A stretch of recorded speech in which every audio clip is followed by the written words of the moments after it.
Hi everyone, my name is Sophie Washington and I am a coordinator for Whizz-Kidz, and I also study part-time at the Open University. I began studying at the Open University about 8 years ago and am currently working towards an Open Masters specialising in education, psychology and health science after completing my degree in psychology 2 years ago. I want to talk to you today about Disabled Students Allowances, what they are, how to apply and if they are really worth it. So what is a Disabled Students Allowance? Also known as DSA sometimes, Disabled Students Allowances are a government grant for disabled students in the UK. It is worth mentioning that the application process and what you can get does vary slightly depending on where in the UK you live. So for any specific guidance, it is best to check your funding body website. So that will be either Student Finance Wales, like it is for me, because I live in Carmarthenshire. There was Student Finance England, and then for Scotland I believe it's the SAAS, and then Student Finance NI for Northern Ireland. So as I mentioned, I live in Carmarthenshire, so I applied through Student Finance Wales. The application process was actually really straightforward, so I had to fill in an application form. It did look a little bit scary to start with. It is quite a long form, but it actually isn't that bad at all. A lot of the sections you can sort of skip over depending on your circumstances. So I was, it's not that bad a form at all. So then the next step is providing medical evidence, and then eventually you will need to attend a study needs assessment. When I hear the word assessment as a disabled person, I do get a little bit scared. Quite often it's a very stressful process, but a study needs assessment is nothing like a disability benefits assessment. You do get asked a lot of questions, but this is only to ensure that you get the support that you need, be that specialist equipment or software, help with travel costs, a study mentor. I had a study mentor, not actually for my psychology degree, but since I've started doing my masters, and she has been absolutely fantastic. And I definitely, if you can have a study mentor, then go for it. I wasn't sure whether I really needed one, but she has been absolutely wonderful and very, very supportive, which is great.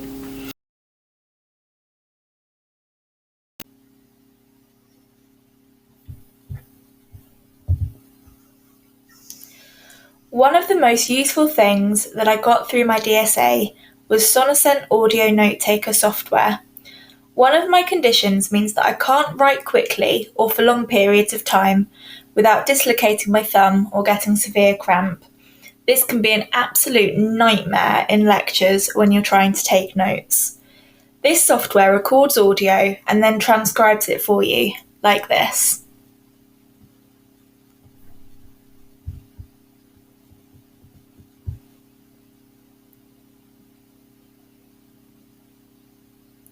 How amazing is that?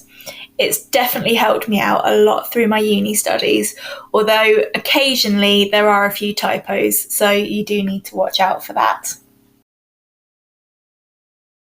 I also received a piece of software called Dragon, because similarly to writing, I struggle with typing long essays without pain or dislocations, full stop. Dragon is an amazing piece of software which types while you speak, although you definitely need to proofread as you can sometimes get some pretty funny typos, ! As you will have seen, you also have to dictate punctuation, which can get pretty frustrating, but you do get used to it. Smiley face. I know that my experience studying with the Open University would not have been as successful without the equipment, software and mentor support that I received through my DSA, and I really hope this video has been useful to you and you have a bit of a better idea now about what DSAs are and how to apply for them. Before I say goodbye, I just wanted to share my 2 top tips for applying for a DSA. Number 1, apply as early as possible. The process can be quite lengthy and you want to get any support you're entitled to in place before your course starts. And number 2, medical evidence is the most important part of the whole process.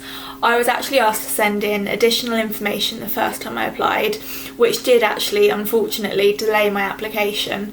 It's not because I wasn't entitled to it, it's just my evidence wasn't specific enough.